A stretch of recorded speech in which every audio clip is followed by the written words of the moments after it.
we went down on a trip for a weekend to Berkeley West, which is just past Kimberley on the Vaal, and we didn't really know where we were going, but we did a drift from the town downstream, and eventually we came to this pool, and the visibility, it was in November, the visibility was at least sort of 3 meters, and as we drifted into the pool in the boat, we could see fish swimming around on the bottom. We could see all the stones on the bottom of the river, so it was crystal clear, and there were lots of fish there. So I put on a white shrimp fly to start off with, and just seeing this thing sinking through the water column, it was just putting out so much flash. It was so bright. So I went through my box and I found the smallest, most nondescript, dark, flashless fly, and it was something that I'd tied a couple of years before. I think I was thinking of sort of a Darburg diver kind of, but with weight in it, so kind of it looks like maybe a sculpin, it looks like maybe a frog, and with the lead eyes on it, it's a vertical diver. And the head, although deer hair is obviously buoyant, the shape of the head makes the fly dive, just as a Darburg diver. When you pull it, the shape of the head forces the fly, and then obviously the buoyancy lets it come back up. So although it's a sinking fly with the deer hair head, which might sound like a strange thing, the deer hair is to give you the right shape. Since then I've done the fly with other materials. You can do it with brush or what have you, but I still like the original with the deer hair. It's got a lot of movement. Anyway, on that fishing trip, amazingly enough, I put that fly on, and immediately I caught a largemouth yellowfish. And then we continued to fish. My friend Andrew, and that was the only fly I had in my box of that type. So he was trying a whole lot of different things, and I was absolutely, you never really clean up with largemouth yellowfish, but I was cleaning up. And at one point I was getting so cocky because it was just working so well that I actually, in that area of the river, you get these diamond diggings. So they dig a big hole and they pile up all the rocks into sort of a pyramid, and then there's obviously a deep trough next to the hole, and this was a perfect sort of setup. It had the pyramid, it had the current just washing the edge of the pyramid. So I said to Andrew, look, to show you what a nice guy I am, I'm going to give you 3 casts at that prime lie there. So he said, oh, that's great. First cast you put there on the edge, let the fly sink down. We're fishing floating lines and long leaders. Stripped it back, nothing. Second cast, nothing. Third cast, nothing. I said, no, this is how you do it. I'm going to cast further upstream of this thing. I let the fly sink right down to the bottom, and as I thought it was almost at the base of the pile of rocks, I started stripping. First strip, second strip, and I was into a fish, and it was quite a good one. It was 16 pounds. So yeah, we landed that. We probably caught, I don't know, a dozen fish. The biggest one was 16 pounds. A lot of them were very small fish. And then we also Andrew got a 9-pounder as well. So, and that action lasted for maybe an hour, and then it went off the boil. But yeah, since then that fly has been a firm favorite, and it's in clear water where there's a lot of weed and stuff. It works very well. It's still, I think the secret to it is it's kind of got a frog-shaped head, and it dives vertically, so it doesn't sort of wallow in the water. It goes straight down to the bottom in a vertical dive, which I think is what the fish like. Then when we came back to Joburg, mate of ours, Garth Wellman, looked at the fly and said, why don't you tie it in black? And then that became another very effective fly. Nowadays the guys have got other ideas with the flies. There's a lot more minnow patterns, but that fly I've caught 2 20-pound largemouth on it, and that 16-pounder, and Jeremy over there on a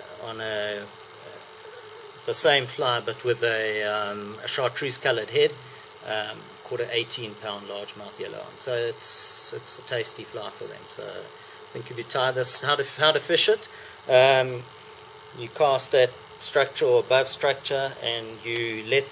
I normally fish with a floating line, so you should always look for an area that's got some current washing an edge. Those fish are always in the current, and then you let that fly free fall sink, and you just watch the tip of your fly line. Quite often you get a take on the drop as it sinks down, and then when you've given it sort of 10-15 second sink, then you start to retrieve 2 long strips, and then you can start a little jerky retrieve like that. If you're fishing like right up against the bank or something, you don't need to, and you're sort of 20 meters away casting from the boat, you don't need to, retrieve the fly all the way. You're probably only effective in the zone for like a couple of meters maybe. And it's good to, this one's a Jeremiah, because Jeremiah was a bullfrog, and the other one is the go-to, which is basically the same fly, the black version. But I have them tied in different weights, so I've got some with brass eyes, eyeballs actually, the smallest size of a product called eyeballs, that's the lightest weight I fish with, and then small and extra small lead dumbbells. And those are probably the 2 best weights. If you go up to the medium, obviously you've got a fly that sinks quicker, but it's not a nice thing to cast. So yeah. So yeah, that's pretty much it. The head is shaped with the razor, and all the flies, all my largemouth flies, if you're going to fish for largemouth, you should always put in a weed guard. I've got one type of weed guard that I use. You can use any type of weed guard.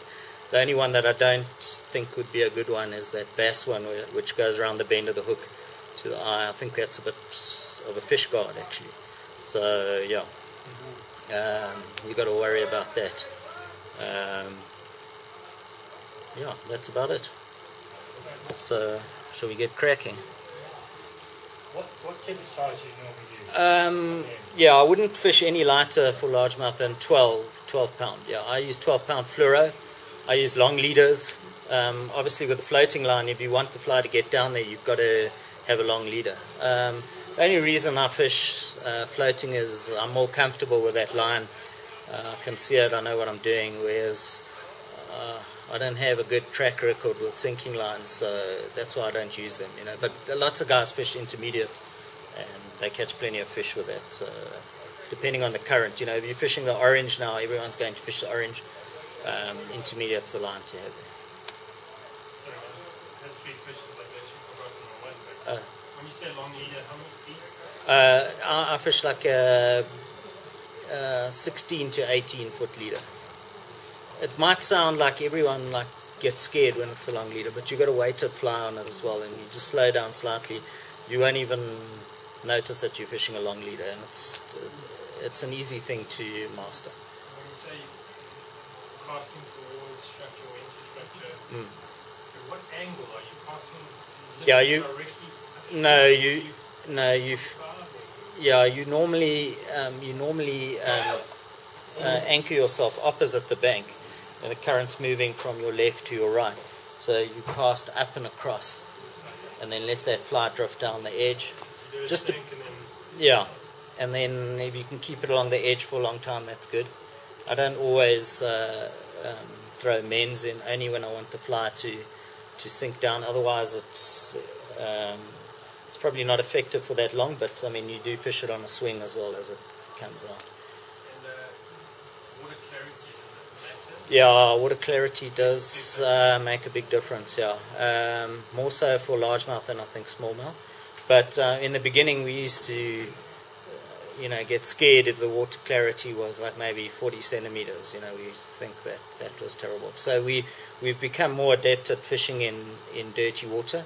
But generally speaking, the clearer the water, the more fish you catch. So within reason. Season-wise, you can go, most guys start fishing now, coming into winter, because normally the flows are lower, conditions more stable, and the clarity is better. So you can go from now right through winter and into spring, basically. You can catch them at any time of year. Obviously, they're eating and feeding. They eat more minnows in the winter than at any other time of year. And obviously in the warmer months they eat whatever else is around. So they'll eat frogs, they'll eat crabs, they'll eat shrimps. So their diet's much more varied in the summer months as compared to the winter. Obviously they're more active, I think, in warmer water. But I mean, you can have excellent fishing for largemouth in 10-degree water, where they can actually whack flies. Yeah, so they're definitely not that scared of cold water. So. Jeremiah. Okay. Did I hit it? Yeah. Okay, the hooks that I've done most of my tying on, I'm a kind of person that picks something and if it works, then I just stick to it. I don't want to mess around with it. I use, look, you can use any stinger style hook, which is like a bass hook, which has got a large gape. And I've caught, like I would say, 95% of my fish on a size 4. B10S Gamakatsu. So yeah, I always pinch down the barbs, and even on a big fish, this is no problem. They hook very well. One thing about my flies that I don't like, I don't like a fly to run upside down, hook point up. So all my flies I tie with a hook point down. I just find early when I started fishing for largemouth, I caught a few fish and they were hooked in the skin in the top of the mouth. So I think it's better to have the hook that way down. It seems to, with the weight of the eyes or what have you, the fly seems to fall into the corner of the mouth as the fish turns. So, and you find that you won't, they'll be properly hooked, most of them. So I tie all my flies like this, and then obviously the reason people tie it the other way around is to make it weedless. But I tie in the mono weed guard on the front at the end. So, I have to put my glasses on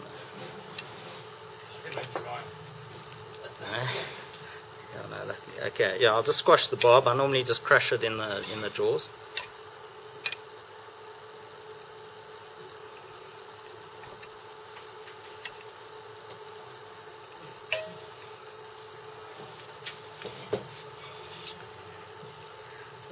The thread I normally use for deer hair, okay, but that's only one small part of the fly, is flat wax nylon. So I think that's for we're not really going to spin deer hair, you'll probably be relieved to hear. We're just going to stack it. So the deer hair in this fly is just on the top of the shank.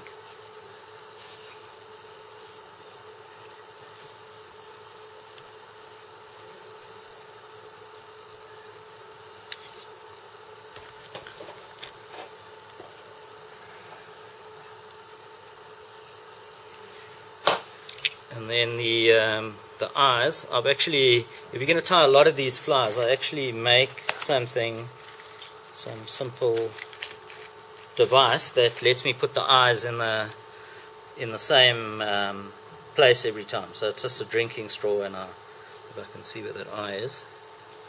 And so at the end of that, that's where I put my thread up to, and then I tie the eye. And so if I'm going to tie like 50 flies or whatever, you can get the eyes in exactly the same spot. It's just a measuring device, so about there. And then obviously the eyes go on the underside of the shank.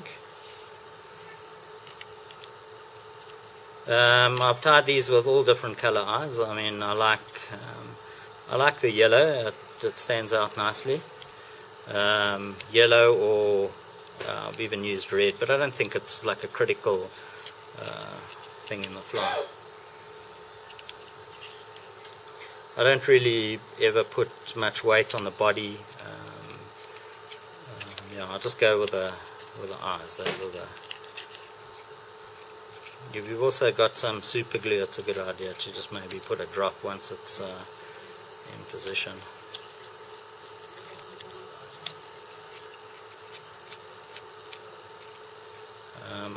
I used to think at one stage I was quite a good neat fly tyer, but quite a few years of guiding and just sort of churning them out has made me quite shocking.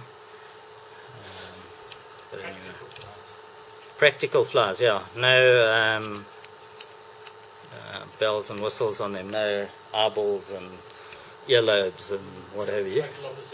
Yeah. Yeah, just a basic thing.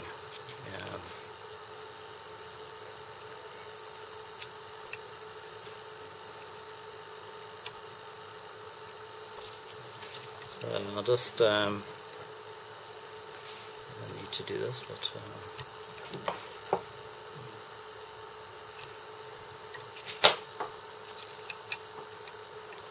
I'll just put them on any old how, and then I normally just, obviously you've got to straighten it up if it's a little bit skew.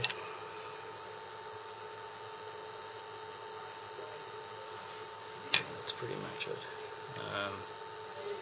Okay, although this fly is it does have some flash in it, but it's a very muted flash, and it's quite a you know, you can do different things with the fly. Like this particular one is because it's like super no or low flash fly, it's going to have a dub body, but quite often I do them with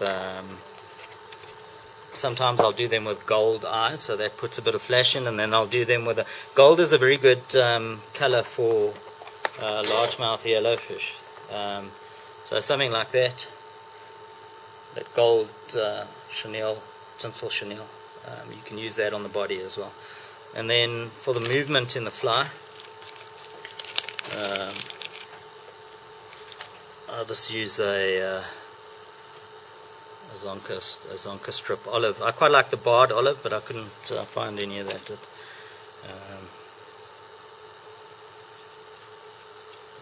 We're just going to put a few strands of olive crystal flash in the butt of this thing.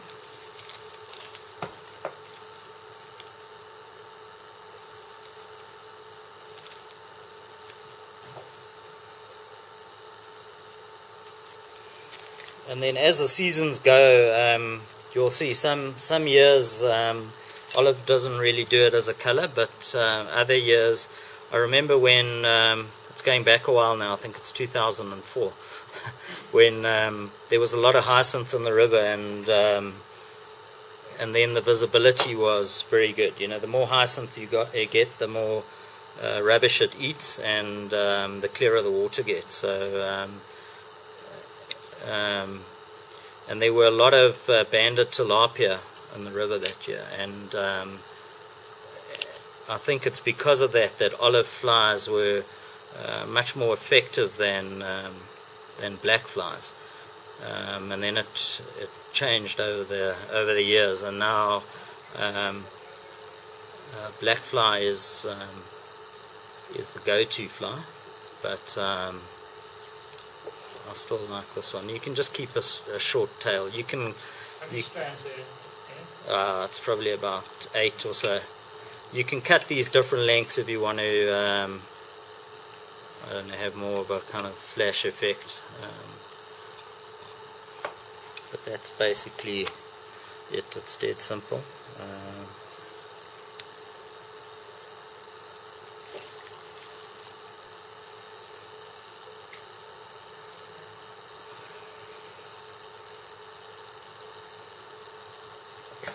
Okay, some ancient copper wire just for a bit of a rib.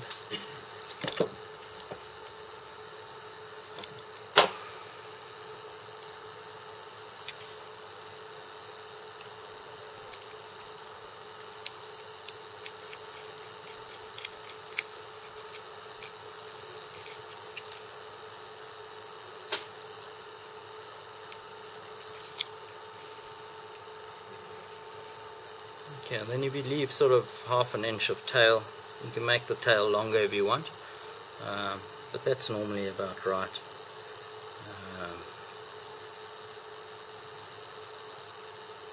And then just tie that in.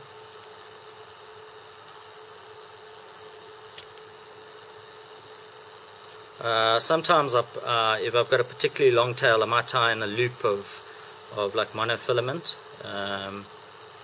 at the back there, just to stop the tail from wrapping. But I noticed that it's mainly bad casting that seems to make the tail wrap. So I see some guys like put a bit of either varnish or glue on this part of the tail over there just to stiffen it up a bit, but you don't really need to do that.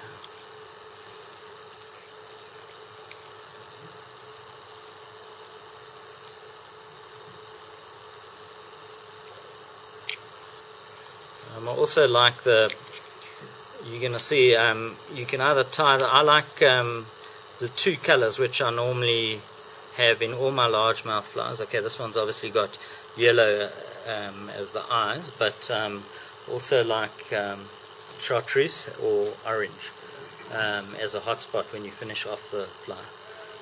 Quite a wise angler once told me that, you know, even though it's an old sort of dull looking fly, he says you need just a little prick of color just to interest the fish, and I've always kind of done that and it's worked for me, so it's a bit of a kind of habit to just leave that in there.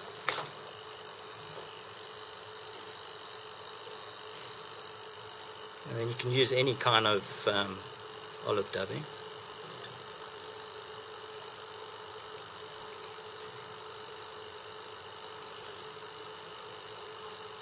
And just roughly dub it. I mean, it doesn't have to.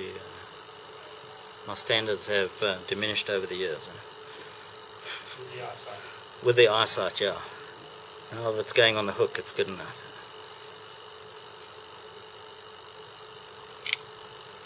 You will just want a bit of a buggy body. It's just to not have too much flash.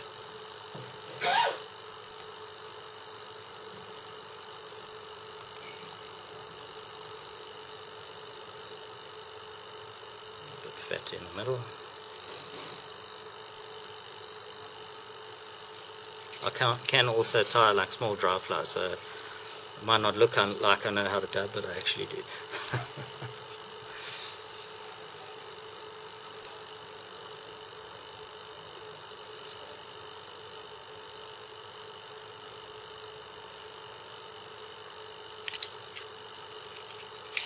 Okay, that's about it. I'm not going to do I'm not going to rib through this because that's quite a pain in the bum, so I'm just going to counter rib this. It doesn't really need a rib, but I just thought I'd do one. What the heck.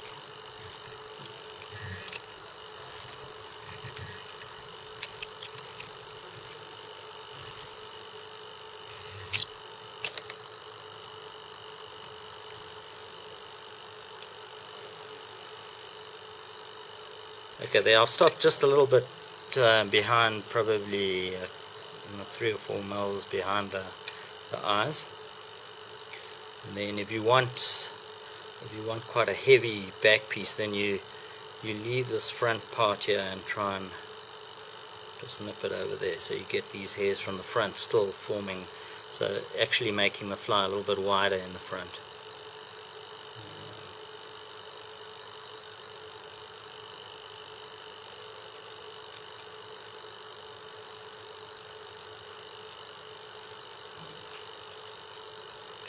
So at this point it's pretty much a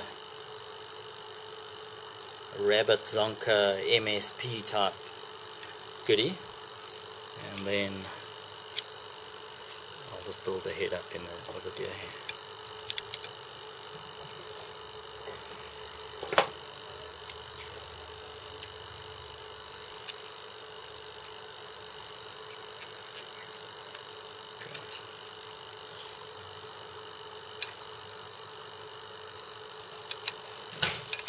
Okay. You don't need to be too precious about the deer hair. I normally just even the tips on the back piece, and obviously always comb out the under fur. I think that's an important thing to do.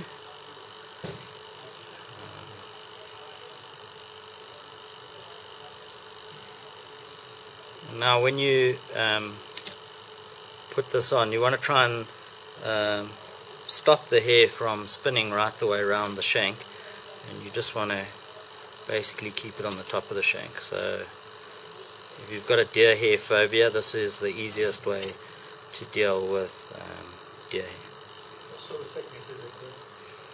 It's probably, if you look at it like that flared, it's the old thickness of the pencil when it's flared out, obviously, and it depends on how thick the hair. You can use belly hair or body hair, it doesn't really matter. It's more for the shape than any sort of buoyancy. I'm just gonna see if I can get these things even out a little bit. Make it look, it doesn't really matter. I mean, if you want it to look neater, then you can even the tips a little bit. Didn't work. Oh, it didn't work at all.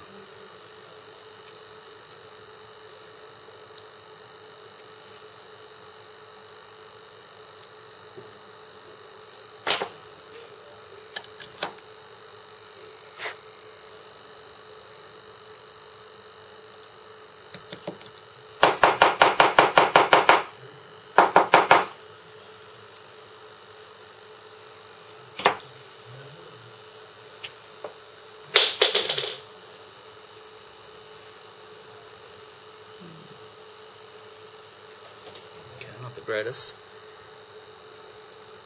Okay, then you want to get it to sort of back to the bend of the hook. I can just cut a bit of this front bit off.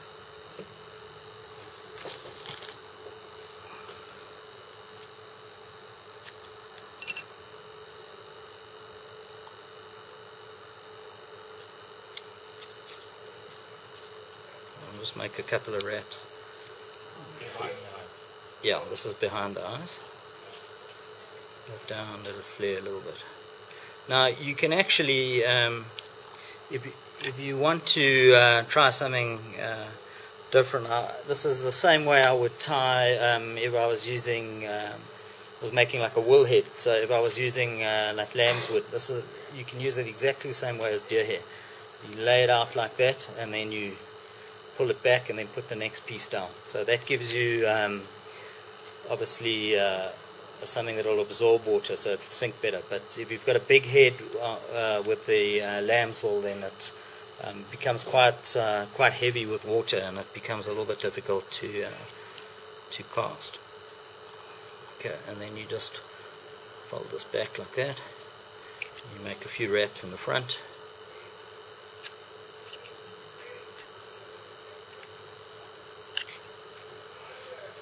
Okay, and you get your next bunch.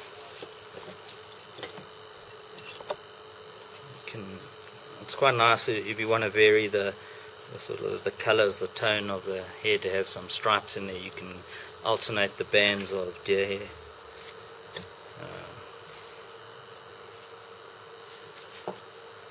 And now with these next ones, I don't keep the tips. There's no need for them. So I'll just keep sort of an inch long bit of hair, and then get it the same length almost as the one before.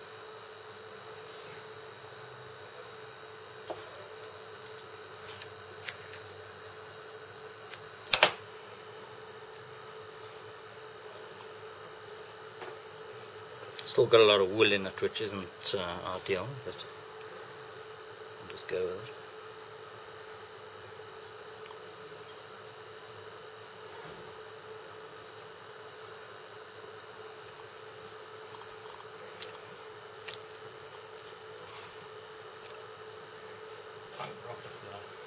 Yeah, it looks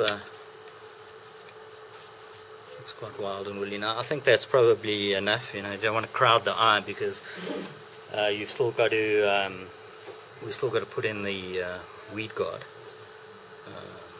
So I'll normally just tie it off at this point so I can work with the hair.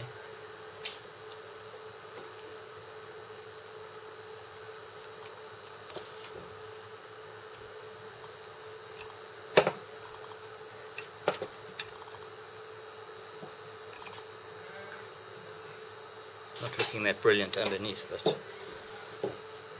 it's my first one in about, I don't know how many years. Okay, with the, you can see that there. Okay, so what we're going to do, we're going to make the first cut basically from the eye. You just do this with your scissors and you just cut it up at an angle like that. Okay. So you've got a bit of a blunt face on it, and then you make two, one on either side, just sort of along the side, and you use the eye to guide the scissors, and the eye of the hook, and the eye of the lead eyes as well, to guide the shape of your cut. And then you just follow those cuts back into the fly. You can spend a lot of time doing this and get it looking good.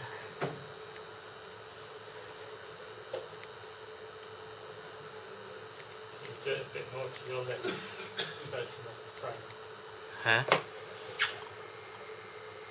See that? So, yeah. When you say you fished a 12-pound, what sort of weight rod did you use a 7-weight rod, yeah. Yeah. Yeah, you can, but I think what happens then, look, all these flies have got weight in it, and you know, a lot of the casts that you're making are fairly long casts, so it's not that although the fish do get big, you know, it's not uncommon to catch a 20-pounder. But I used to fish a 6, and you know, you can squash a big fish with a 6-weight, no problem. They don't last that long, but yeah, but turning the fly over is more, or yeah, casting further is really that's really why I've gone to the 7. Yeah, you'll be fine with the 6. Yeah, if you've got a strong 6-weight, there's no problem. I've got about 5 minutes left on the battery. Oh, okay. Step on it.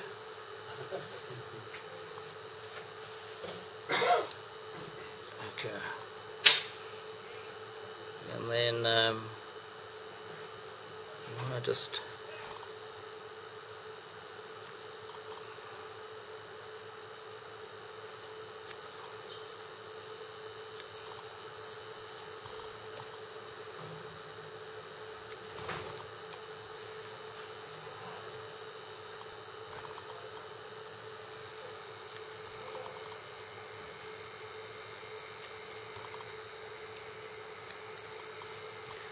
okay, this head is way too high, so you just make the angle down a bit.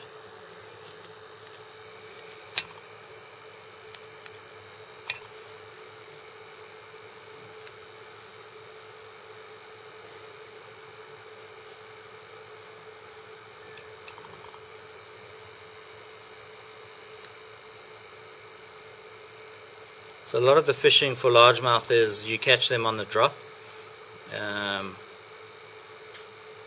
And then the best for me, what has been the most successful retrieve, if you're going to do a retrieve, is just a very, you move the fly reasonably slowly, but you bounce it, so you just pull it in sort of couple inch little pulls, and you keep it moving constantly. Some people pull and then pause or what have you, but I think you can, if you're new to it, you can miss a lot of fish, because you know, they don't always take savagely. And some of the most gentle takes you can ever have, you can have from a big largemouth, so especially in cold water. So if you start leaving big pauses in between your retrieve, you can run into a bit of trouble. Gee, this is looking like not that great. Anyway.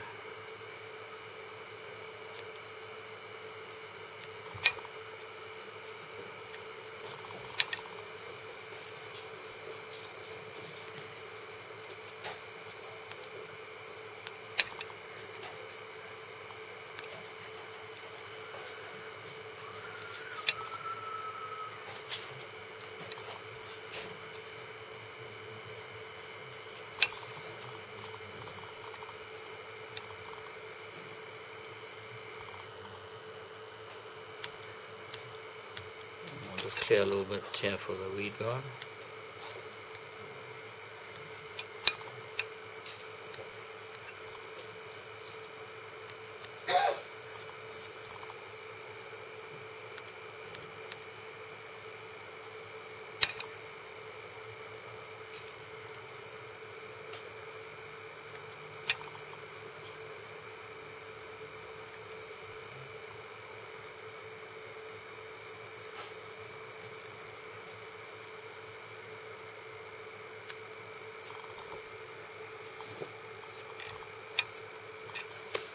Okay, for your weed guard, it's how I do it is I've got this. Roger, you'll probably remember this Mason hard mono, but you can use any type of hard monofilament. This is 25-pound Mason. I also use 20. Normally I use 20 on this hook size, and then with a pair of these pliers I'll just flatten the end a little bit and bend it, so you make a little spade end there. I don't know if you can see that. And then normally put super glue on this little bit here, and then you bind it in. Let's make it a little bit shorter. If you don't want a bulky head, then I suggest you just change your thread to like a normal thread, not the flat wax nylon.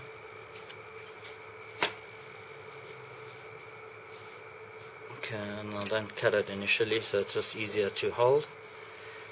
And then you really do need super glue for this, but and then you just make sure that it's in line with the hook point. And then it's a weed guard. If it's not in line with the hook point, it won't work at all. But because you're quite often fishing edges and stuff when you're fishing for largemouth yellowfish, and they usually, they like heavy cover and that type of stuff. If you don't fish a fly with a weed guard, you're either going to be too scared to cast it into where it needs to go, or you're going to lose a lot of flies. So if you think of the scenario, you get to a nice place, it's a beautiful lie, your first cast isn't the perfect one and goes into the tree, and now you've got to try and snap 12-pound mono and you're shaking the tree, or you've got to go in there and fetch your fly because you like your flies. So yeah, just tie on a weed guard, it's much easier. So now I just bend that back to where the point is, just a few, say 5 mils above that. I'll just clip it, and then with these same things, I don't know, it's just a bit of a thing that I do, it's just squash it, bend it, and that should come just to the point there, and you just leave it like that. Obviously the head at this stage I'd neaten up with a razor blade, just basically play with it a bit to make it look a little bit less horrendous, and then obviously varnish it. But that's basically it. As you can see, it's got quite a bit of weight on it. I mean, it's this is the largemouth fly, but I've also heard that it's a good bass fly as well.